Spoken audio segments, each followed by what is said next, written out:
আসসালামু আলাইকুম রহমতুল্লাহ।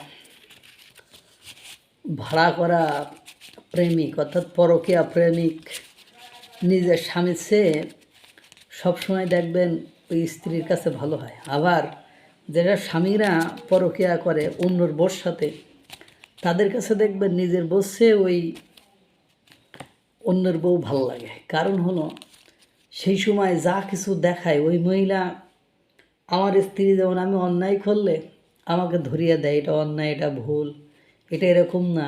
কিন্তু অন্যের বউ কী করবে, যে তোর কাছ থেকে শালাই লুটি ফুটি তো খাবো, যা বলবি ইয়েস ইয়েস, যা বলবি ভালো ভালো, কোনো সমস্যা নেই।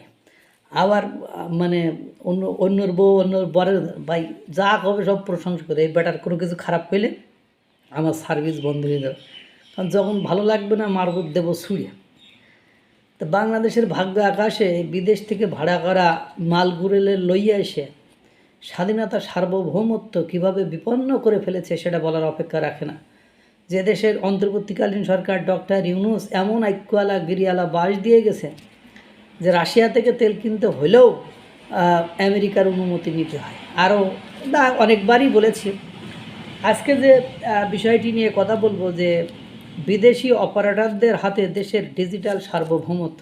বর্তমান সময়ে সে ডিজিটাল ব্যবস্থা যে কতটা গুরুত্বপূর্ণ সেটা বলার অপেক্ষা রাখে না। কারণ আপনি ডিজিটাল ব্যবস্থায় পিছিয়ে মানে আপনি সব কিছুতে পিছিয়ে। আপনার নিরাপত্তা খাত, আপনার নিরাপত্তা, আপনার সিকিউরিটি সব কিছু মানে ফল ইন ডেঞ্জার, মানে বিপদগ্রস্ত। ঠিক সেই কাজটি ওই যে পরকীয়া প্রেমিকের কথা বলছিলাম, বিদেশ থেকে এই আলী রিয়াজ, এই যে প্রধান উপদেষ্টার বিশেষ সহকারী ফয়েজ আহমেদ তৈয়ব, এই মালগুলো কিন্তু বাংলাদেশে আর নেই।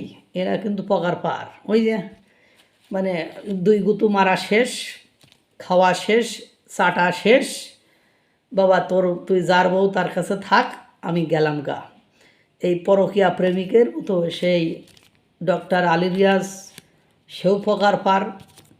উপদেষ্টার বিশেষ সহকারী মানে প্রধান উপদেষ্টা ডক্টর ইউনূসের বিশেষ সহকারী ফয়েজ আহমেদ তৈয়ব শেষ। কিন্তু ফয়েজ আহমেদ তৈয়ব তার ব্যক্তিগত উদ্যোগে 2025 সালে এমন কিছু গিরিসহ বাস ডিজিটাল ব্যবস্থায় আমাদেরকে দিয়ে গিয়েছে, যার কারণে সরকার রাজস্ব হারাবে বেশি না 300 কোটি টাকা, কর্মসংস্থান হারাবে সহস্রাধিক মানে হাজার হাজার মানুষ, ক্ষতিগ্রস্ত হবে দেশীয় বিনিয়োগ।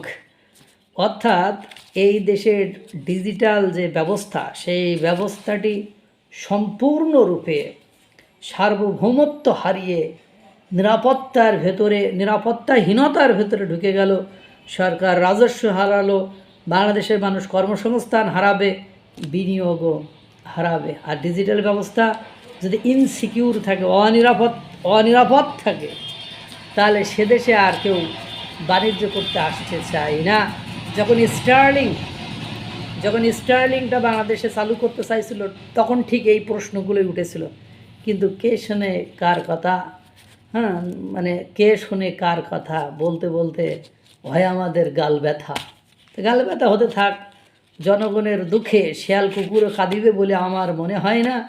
সেই কাজটি ওই পরকীয়া প্রেমিকরা, অর্থাৎ এই যে ফয়েজ, আলী রিয়াজ, মনির হায়দার, তাহারা সুন্দর করে আমাদের গিরিসহ বাঁশ দিয়ে ঢুকাইয়ে দিয়ে আমাদেরকে বুঝিয়ে দিয়ে গেছে। সুন্দর করে অপেক্ষা করুন, দর্শক হিসাবে থাকুন, অনেক কিছু দেখতে পাবেন। আল্লাহ তাআলা সকলকে ভালো রাখুক, সুস্থ রাখুক। আসসালামু আলাইকুম ওয়া রাহমাতুল্লাহ।